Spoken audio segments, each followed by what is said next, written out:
নরসিংদী জেলা কারাগারে হামলা, অস্ত্র লুট ও আসামি ছিনতাইয়ের ঘটনায় আতঙ্ক বিরাজ করছে জেলা জুড়ে। শতাধিক আসামি আত্মসমর্পণ করতে চাইলেও পলাতক প্রায় ৭০০ আসামি। এই ঘটনায় ৯৫ জনকে গ্রেপ্তার করা সহ ৩৩টি অস্ত্র উদ্ধার করেছে পুলিশ। হামলার সাথে জড়িতদের বিরুদ্ধে ব্যবস্থা নেওয়ার কথা জানিয়েছেন স্বরাষ্ট্রমন্ত্রী আসাদুজ্জামান খান কামাল। নরসিংদী থেকে হৃদয় খানের পাঠানো তথ্য ও চিত্রে ডেস্ক রিপোর্ট। নরসিংদীর মনোহরদী উপজেলার ৫০ বছর বয়সী রোকেয়া বেগম গত শুক্রবার দুর্বৃত্তদের তাণ্ডব চলাকালে কারাগার থেকে পালিয়ে যাওয়া ছেলে আপন মিয়াকে আত্মসমর্পণ করাতে ঘুরছেন জেল গেটে। আমার হুতো কাম হয়ে রাখা খালা মিস্ত্রি কাম টাম করে দেন না, চেহারা কত ভালো রেখে তারা নেয়, মাথাটা একটু টিপতে আছে।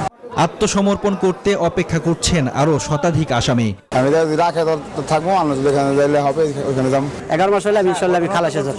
তবে ৯ জঙ্গি সহ প্রায় ৭০০ আসামি পলাতক থাকায় আতঙ্ক বিরাজ করছে জেলা জুড়ে।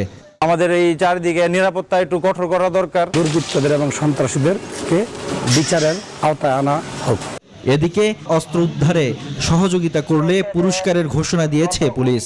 অস্ত্র উদ্ধার করে দিতে পারলে ৫০,০০০ টাকা পুরস্কার প্রদান করা হবে। মঙ্গলবার ঘটনাস্থল পরিদর্শন করেছেন স্বরাষ্ট্রমন্ত্রী। এ সময় হামলাকারীদের খুঁজে বের করে আইনের আওতায় আনা হবে বলেও জানান তিনি। কয়েকজন আত্মসমর্পণ করেছে এবং আমরা শুনছি আরো কয়েকজন আত্মসমর্পণ করবে। আর ৪ জনকে গ্রেফতার করে আমরা তাদেরকে আসামিদেরকে উদ্ধার করেছি। শুক্রবার নরসিংদী জেলা কারাগারে ভাঙচুর ও অগ্নিসংযোগের পর অস্ত্র লুট করা সহ ৮২৬ আসামি ছিনতাই করে হামলাকারীরা। এ ঘটনায় ৯৫ জনকে গ্রেপ্তার করা সহ ৩৩টি অস্ত্র উদ্ধার করেছে পুলিশ। তবে কারা কর্তৃপক্ষের গাফিলতি আছে কিনা তা খতিয়ে দেখতে দুটি তদন্ত কমিটি গঠন করা হয়েছে।